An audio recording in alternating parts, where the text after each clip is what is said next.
It's lovely to meet you. I've heard a lot about you. Your dad's very proud of you. Well, hopefully he hasn't told you any of the bad stuff.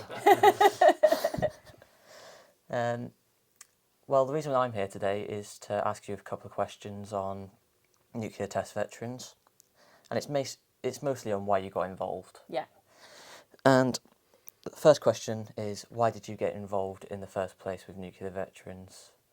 So the first time that I heard about what had happened to nuclear testing veterans was when my constituent Laura brought her granddad John in to have a cup of tea. Oh, I've met John, And yeah. I had never heard of what had happened to nuclear testing veterans before that day. And I remember John and Laura were there, and John told me his story about how he'd been sent out to what he thought was Paradise Island at a young age, and then was forced to witness the atomic bombs going off in terrible situations where, you know, they were told to put their hands in front of their eyes, they could see the bones. And he didn't know at the time that he'd been put in so much danger, that his life was potentially at risk, that he was being exposed to radiation. And he told me that when he came back to the UK and settled down and married, it was only then he started to question what had happened to him. One of his children died as a baby. At the time, they didn't understand what had happened. There was a huge kind of like investigation at the time to find out what happened to the child. And it was only then that where the light started to go on for John, and he thought, this just isn't right. You know, what has happened to my child shouldn't be happening. And then, you know, the years went on then, and he was afflicted by various medical conditions, started to get in touch with different nuclear testing veterans and realised that they were afflicted by similar medical conditions, that their families had suffered miscarriages and stillbirths and problems in the same way that he had, and then really started to get quite angry about it and wanted to really understand, like a lot of nuclear testing veterans and their families do, they wanted to understand what happened to them and why they were put through that in the first place. And when John left the office, I was kind of in an emotional state, really, listening to his story. Well, you would, and you wouldn't, my office assistant, Charlie, who was there at the time, she was exactly the same. And we Googled and we did more research, and we were absolutely horrified by what we found. And that's what really spurred us on to get involved in the campaign, to find out more and to really seek justice for these men and their families, for everything that they've suffered. All right. Well, my link is because my granddad was at Christmas Island in the 1960s. I don't know the exact dates, but my dad would know. Yeah. And one of the main questions I have today is, in September 2022, you went to the Manchester seminar, for Lab Rats Manchester seminar. And if I remember correctly, you said you were going to help out with the nuclear veterans. Yeah. And can you explain a bit more on that, please? Yeah, so I've been dedicated to helping in whatever way I can since John and Laura came into my office, because I think we need to see justice for these men and their families. Other countries across the world have provided recognition and compensation and support for their nuclear testing veterans, and the UK is one of the only countries now that hasn't done that, and that's completely unacceptable. In fact, it's shameful. We got involved in a huge campaign that your dad was at the front of, to make sure that nuclear testing veterans received medallic recognition like other veterans for what they did to protect the country and the fact that they'd put their lives at risk to do this. And we won that campaign. That was fantastic. And now obviously we're trying to go one step further to make sure that we see justice, that we see the medical records that haven't been given to families that have been missing about what happened to those particular testing veterans, so that they can understand what happened to them, receive the treatment and support that they need. And I personally think that we need to have compensation for these men and their families, as well as a wider research programme into the implications, into descendants as well.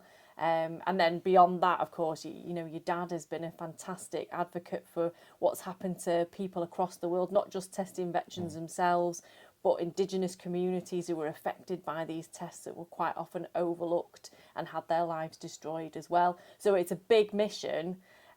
We've still got a long way to go, but we've got to keep fighting, because there's not many of these testing veterans still alive. Their family members are.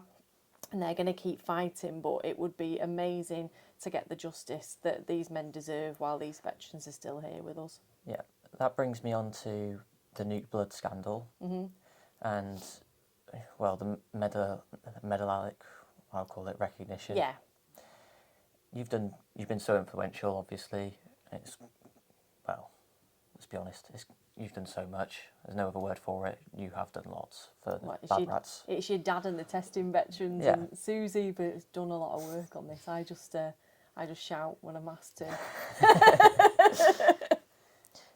Do you think Labour, if they get into power, obviously there's a general election this year, do you think it would change when you come into power? Because in past times when Labour has come into power, they've promised stuff and then it's just never happened. I really hope not, and that's where I come in, because my job is to make sure that all the promises that have been made by our leader, Keir Starmer. Now, he met with nuclear testing veterans and your dad, and he was horrified, and you could tell he was emotionally touched by the stories that he heard. Angela Rayner, the same, our deputy leader, completely enraged by what had happened to these men and their families. We've got to, and John Healey, who's our Defence Secretary too, and his team, we've got to make sure that in the myriad of things that the Labour Party is going to have to do to rebuild the country after the next election, that this key issue isn't forgotten about. We've got the medallic recognition, but that's not enough. It really isn't enough, and I hope that we do see something in our manifesto, because it wouldn't be right, in fact it would be a disgrace, to let testing veterans down again after they've been let down by successive governments again and again and again and again over the last 70 years. Yeah. One question it links to this question is that I was going to ask you is that most of the stories I've heard have touched me. I felt sad for them. Obviously, I'm linked to it, so I know how it feels. But for you, how have you been touched by their stories, like listening firsthand from people? I think some of the stories that I've heard have been horrifying, and some of the stories have inspired me that people, having been through what they've been through and been knocked back at every turn, can keep fighting and keep going. And that's what gives me hope, is because as a politician, sometimes you feel like you're shouting into the wind quite a lot of the time. Yeah.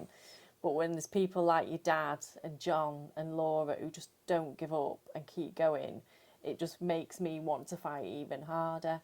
But no, I mean, some of the horrifying stories that I've heard, it's the fact that people were ignored.